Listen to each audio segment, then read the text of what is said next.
Yaitu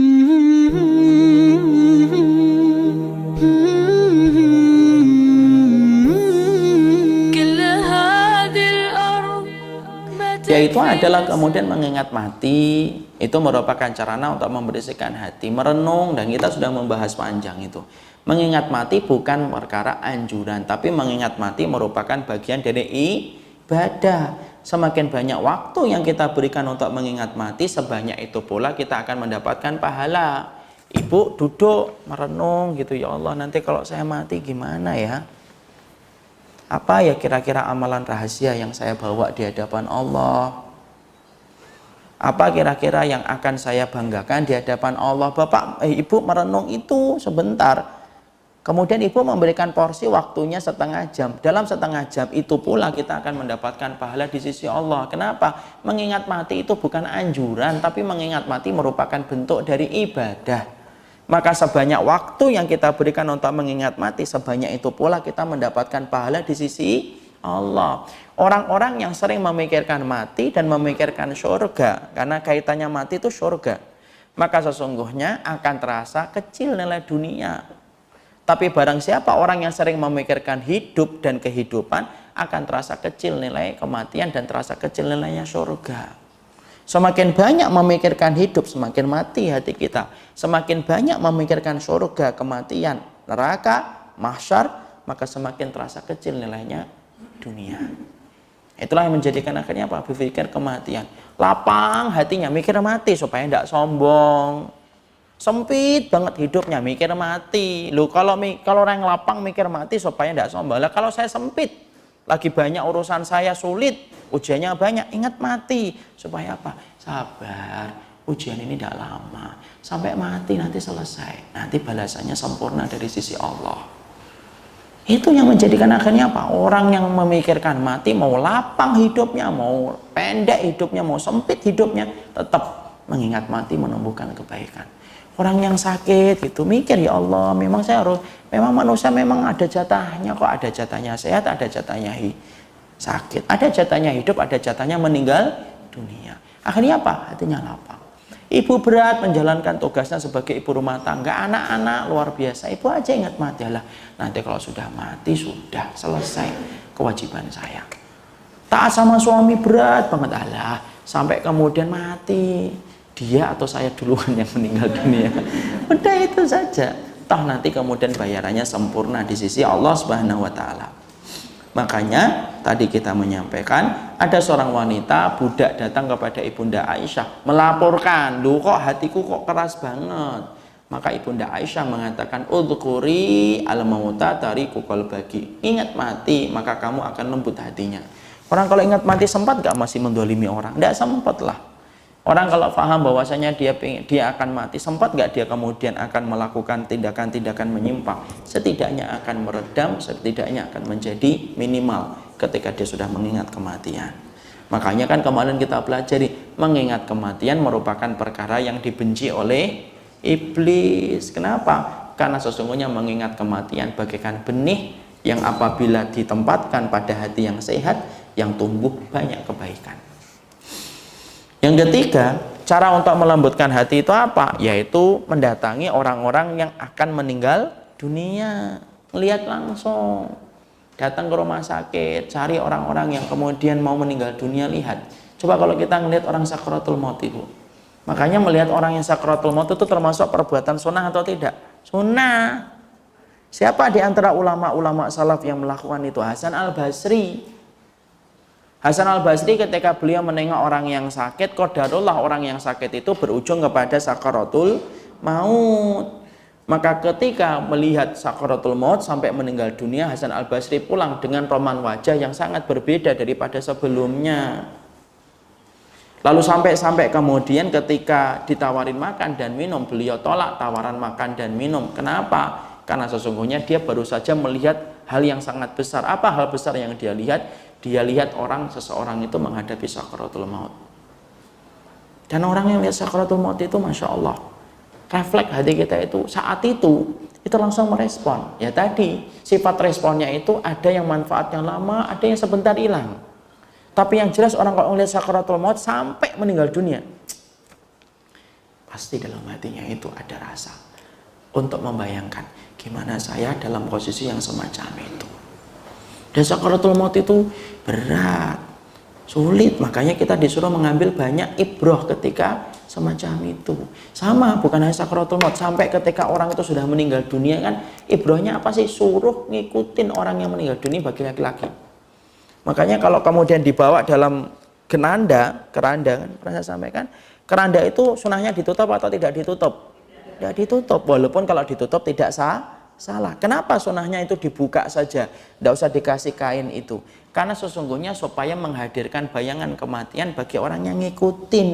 Makanya kalau ngikutin mayit, ini bagi laki-laki yang ngikutin mayit, dikir aja tidak disarankan. Ngapain Ustaz? Diem, lihat aja orang itu ketika mati. Kenapa? Fungsinya untuk memberikan efek kematian supaya timbul rasa takut.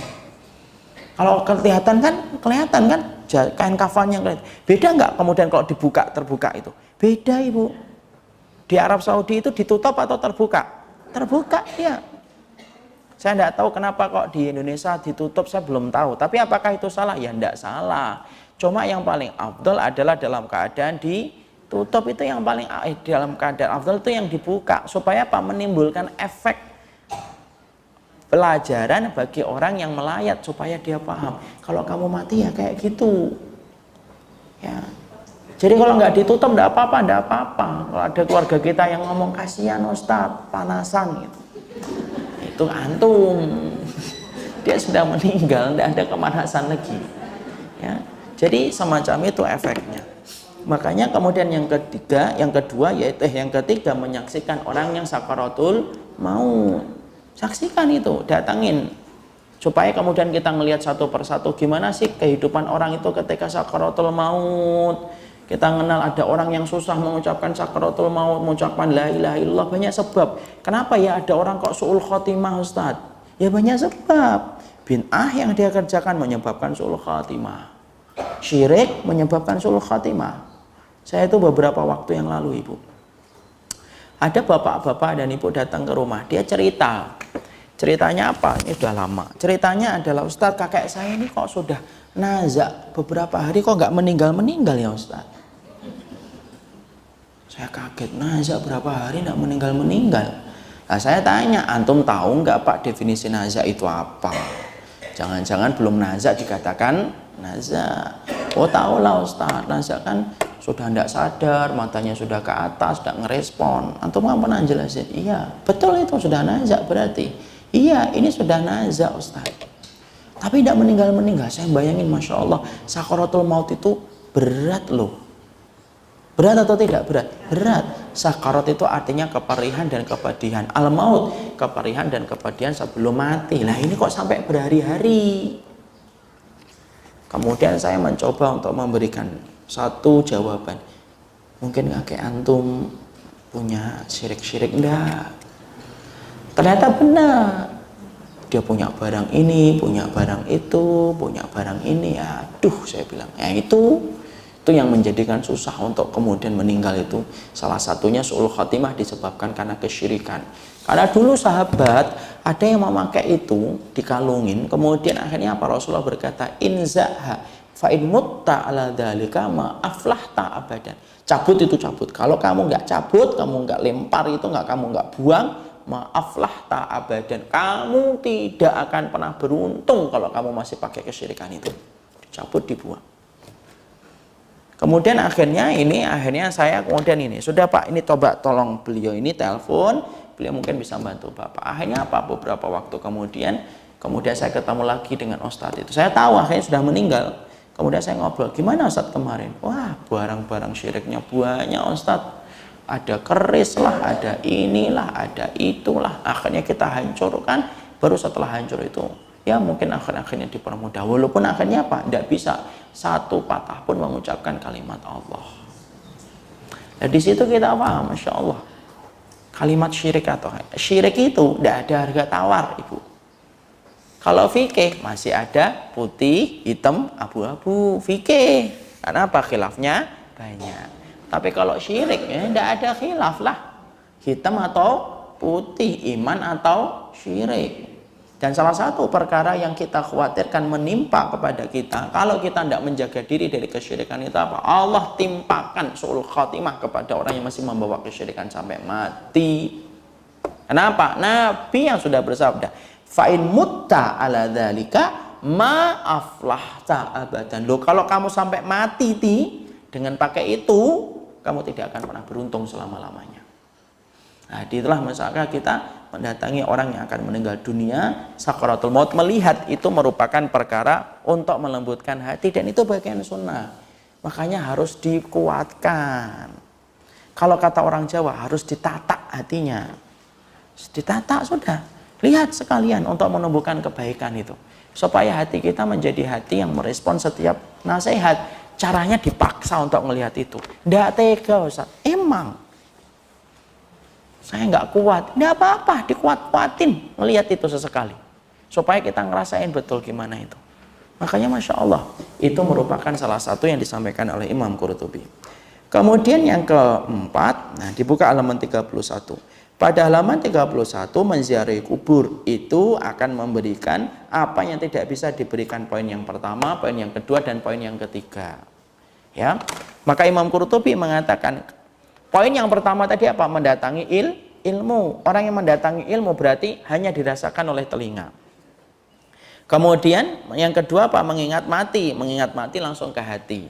Kemudian yang ketiga, menyaksikan orang yang meninggal itu dengan mata. Tapi semuanya itu akan bisa terwakili ketika orang datang ke kuburan, langsung hidup di kuburan, langsung tinggal di kuburan. Di situ kemudian dia betul-betul akan merasakan betul. Disitulah kita memahami betapa dahsyatnya kehidupan ketika kita datang ke area kuburan untuk mengingatkan kita untuk kematian. Jadi bolehkah kita datang kepada area kuburan?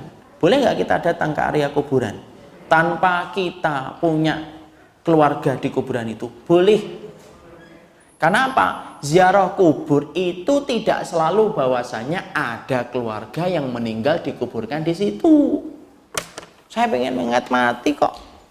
Dan mengingat mati itu ya yang dilakukan Nabi pernah itu kapan? Nah, siang atau malam? Yang dicari Aisyah itu loh. Malam. Yang dicari Aisyah itu malam kan? Makanya ibu kalau datang kuburan itu malam.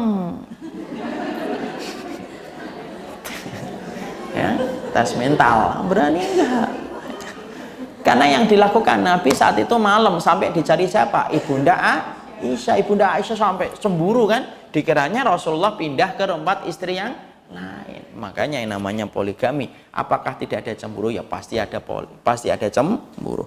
Maka saat itu ternyata Rasulullah di mana? Rasulullah ada di kuburan untuk mengingatkan beliau kepada kematian. Itu Nabi, dan itu dilakukan di waktu malam. Jadi disitulah kita paham yang dijelaskan oleh Imam Al-Qurtubi, bahwasanya sesungguhnya ketika kita kemudian datang ke kuburan itu merupakan salah satu cara untuk mengingatkan kepada proses kematian supaya menumbuhkan hati kita dan melembutkan hati kita.